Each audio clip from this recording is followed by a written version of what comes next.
Welcome to the Mid-Week Tease with me, Adelle Onyango, where I share some random and not too random thoughts on things.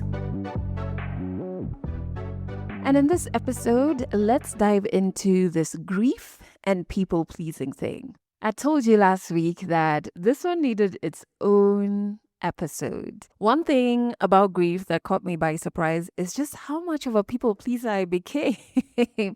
Like, I was making huge life decisions based on what the people around me thought was right, or what I thought they thought was right. Because they hadn't even forced me to do this. It's like I voluntarily started living my life according to their terms. People pleasing on a whole other level. You know, my mom's death was the first loss of someone super close to me. And I mean someone I saw and spoke to daily. And this was someone who knew me best and someone I think at the time I could definitely call a best friend. So it completely shocked my perception of life when she died.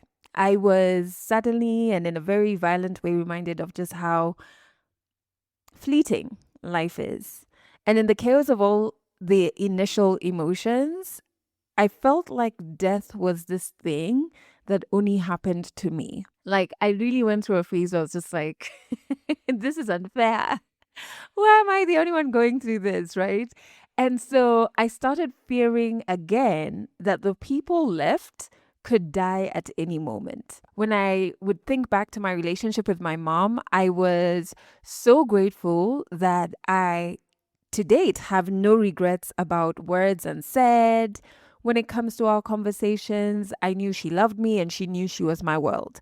Not a day went by without either of us reminding the other of this. And that's not only because we meant it, but also we had a similar personality in that regard. I feel like everyone close to me has received a random I love you message from me, a long paragraph telling you just how much I appreciate you, right? It's who I am. But when mommy died, I became terrified that the people I had left were going to die, and I didn't want them to die without me showing them just how much I loved them. And it seems like a noble thing, right? It is. I think it is. If you can ensure you don't lose yourself in the process. Now, what happened to me is I would guilt myself into doing anything people wanted, living my life in a manner that made them happy, just so that I don't lose them.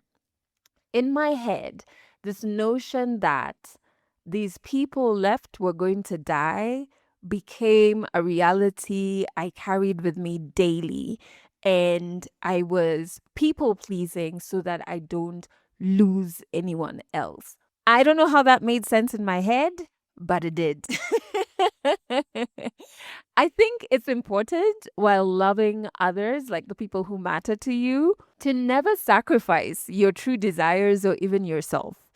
And in my situation, as I said earlier, no one had asked me to do this, but my grief fueled me to do so. My absolute fear of losing anybody else fueled me to do this. I remember as I worked extensively on myself, I woke up one day and I just kept wondering, whose life was this I was living? This was probably about maybe 7, 8 years after my mom had died. And I couldn't recognize this life I was living. I had woken up from the people pleasing. I had woken up from trying to live a life for others. And all of a sudden, I could smell and even taste and feel who I truly was. And I just couldn't see that in the life I was living. I couldn't even recognize myself in the home I was living in the relationship I was in the social engagements I was doing. I had moved so far away from who I was. That is how serious people pleasing is. And it's one of the things when we talk about grief, we hardly ever mention. But man, this one did a number on me. And if you're grieving someone, Please be mindful of how grief can make you a people pleaser to the point of you losing your identity. I want to share 3 things that could help you. And there are 3 things about people pleasing in the context of grief. Number 1 is to say no often, and I get that we get told this so many times, and it's said as though it's this easy thing to do. It's not. It is not. But I've gotten better at saying no often. And some things that have helped me are not to over-explain my no. If you ask me to do or go somewhere and I don't want to, it's as simple as me saying, no, sorry, I can't this time. And I don't have to go deeper. My therapist worked so hard to get me to grasp this. And finally I have. Finally, I'm asked something and I check internally with myself. I'm like, do we feel like it, babe? Do you wanna go? And if I don't, I just say, no, I can't this time. I don't go deeper into it. Over explaining used to allow my people pleasing to just sip back in.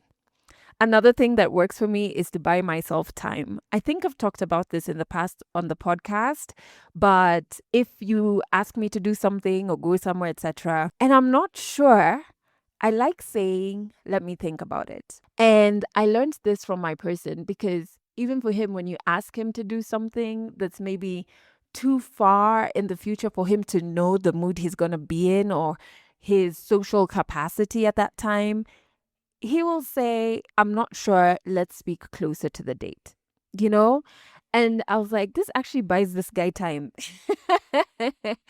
And so I borrowed that and I actually say, let me think about it. It allows me to really think about it if I was truly conflicted as to whether I wanted to say yes or no. And in the event that I was pretty sure I wanted to say no, but I'm trying to figure out how to navigate the no, it gives me time to figure that out.